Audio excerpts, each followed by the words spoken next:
শুভ দুপুর বন্ধুরা। দেখো আজকে আমি রান্না করছি ফুলকপির দম। এই তেল দিয়ে দিলাম, ফুলকপিগুলো আমি ভেজে নেবো। তেলটা গরম হয়ে গেছে।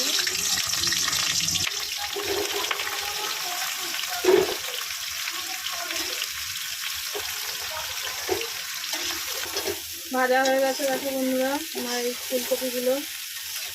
এবার আমি ফুলকপিগুলো নামিয়ে নেব।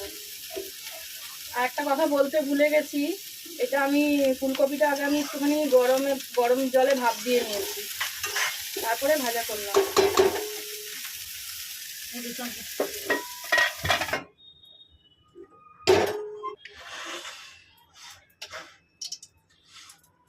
তেল দিয়ে দিলাম, এবার মশলা কষিয়ে নেব। দেবো হচ্ছে 3টে শুকনো লঙ্কা, দেবো 2টো তেজপাতা, গোটা গরম মশলা, দারচিনি, লবঙ্গ, দেবো হচ্ছে সাদা জিরে, পেঁয়াজ কুচি,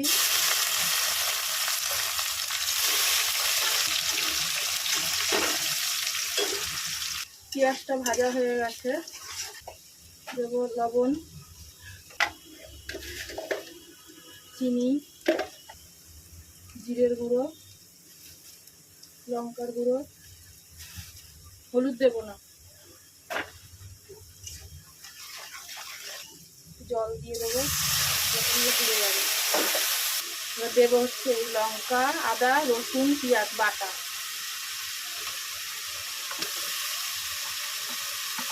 দেবো যে টমেটো কুচি।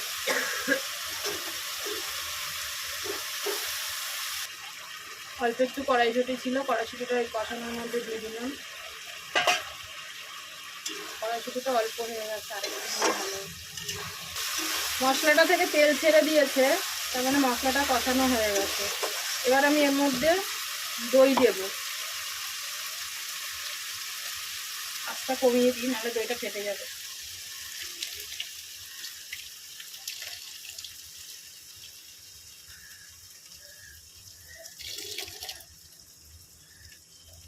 এখানে পুরো 500 দই আছে বন্ধুরা,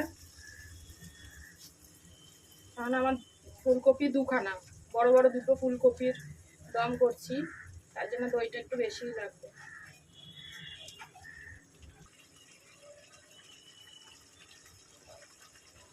এবার আমি ফুলকপিগুলো যে ভেজে রেখেছিলাম দিয়ে দেবো এর মধ্যে।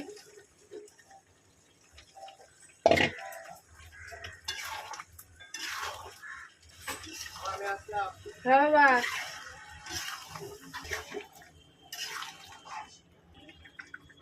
গরম মশলাটা রেখেছিলাম, গরম মশলাটা দিয়ে দিলাম।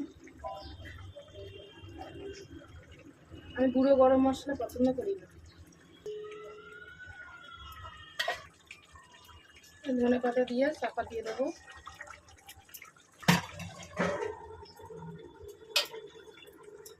একটু দমে রান্না হবে। এবার ঢাকনাটা আমি খুলছি বন্ধুরা, দেখো প্রায় 5 মিনিট ঢাকনা ছিল। ভিডিও তো আর অত বড় করা যায় না, কেটে কেটে করতে হয়।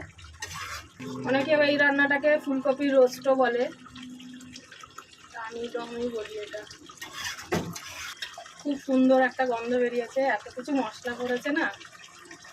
তোমরা একটু ঘি দিলেও দিতে পারো, কিন্তু আমি ঘি দেবো না, আমি ঘি খাবো না। তো আমার ঘি খাওয়া বারণ, আমি ঘি দেবো না। তোমরা একটু সামনের থেকে দেখো কেমন হয়েছে, একটু সামনের থেকে দেখো কেমন হয়েছে। একটুখানি ঝোল না থাকলে, গ্রেভি না থাকলে রুটি দিয়ে বা ভাত দিয়ে কোনোটাতেই মাখতে পারবে না, তাই একটুখানি মাখা মাখা রাখতে হবে। আমার রান্নাটা কমপ্লিট, তোমরা বাড়িতে বানিয়ে করে খেয়ে বলো কেমন হয়েছে।